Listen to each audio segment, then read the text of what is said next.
So we should first decide what we're talking about. We're not talking about my views of political correctness, despite what you might have inferred from the last speaker's comments. This is how it looks to me. We essentially need something approximating a low-resolution grand narrative to unite us. And we need a narrative to unite us because otherwise we don't have peace.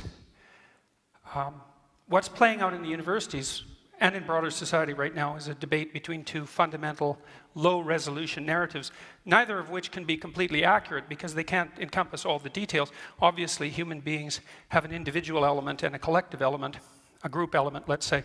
The question is, what story should be paramount? And this is how it looks to me.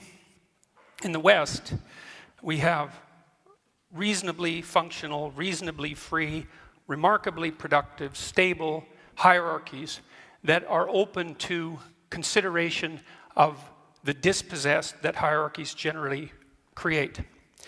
Our societies are freer and functioning more effectively than any societies anywhere else in the world and than any societies ever have. And as far as I'm concerned, and I think there's good reason to assume this, it's because the fundamental low-resolution grand narrative that we've oriented ourselves around in the West is one of the sovereignty of the individual, and it's predicated on the idea that all things considered, the best way for me to interact with someone else is individual to individual, and to react to that person as if they're both part of the process, because that's the right way of thinking about it, the psychological process by which things we don't understand can yet be explored, and by things that aren't properly organized in our society can be yet set right.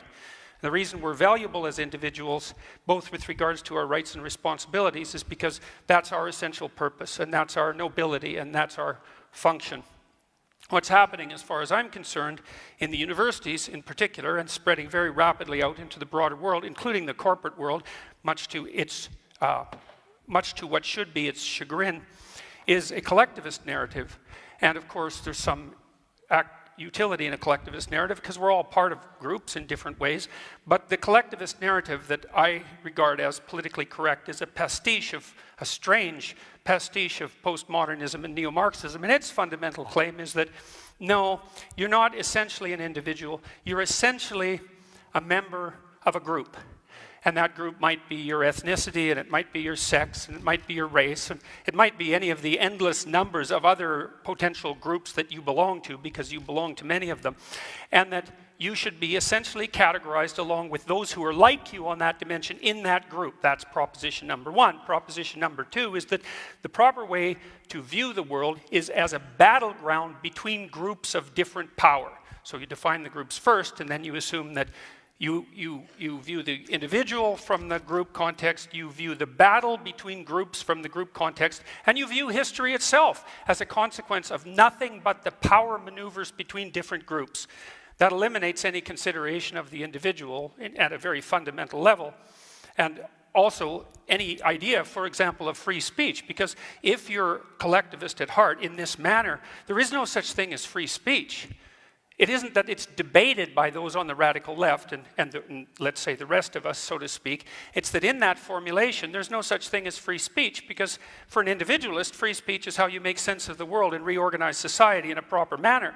But for the radical left type collectivist that's associated with this viewpoint of political correctness, when you speak, all you're doing is playing a power game on behalf of your group. And there's nothing else that you can do, because that's all there is.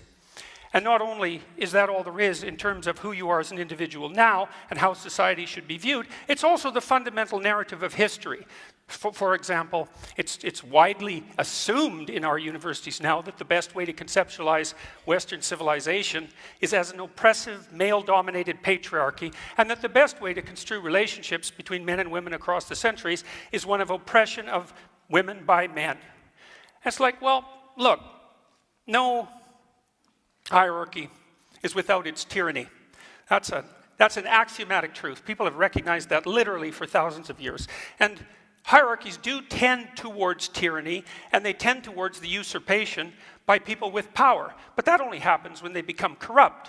And we have mechanisms in our society to stop hierarchies from becoming intolerably corrupt, and they actually work pretty well. And so I would also point this out. You know, don't be thinking that this is a debate about whether empathy is useful or not, or that the people on the con side of the argument are not empathetic. I know perfectly well, as I'm sure Mr. Fry does, that hierarchies tend to produce situations where people stack up at the bottom, and that the dispossessed in hierarchies need a political voice, which is the proper voice of the left, by the way, and the necessary voice of the left. But that is not the same as proclaiming that the right level of analysis for our grand unifying narrative is that all of us are fundamentally to be identified by the groups that we belong to and to construe the entire world as the battleground between different forms of tyranny in consequence of that group affiliation. And to the degree that we play out that narrative, that won't be progress, believe me, and we certainly haven't seen that progress in the universities. We've seen situations like what happened at Wilfrid Laurier University instead. We won't see progress. What we'll return to is exactly the same kind of tribalism that characterized the left.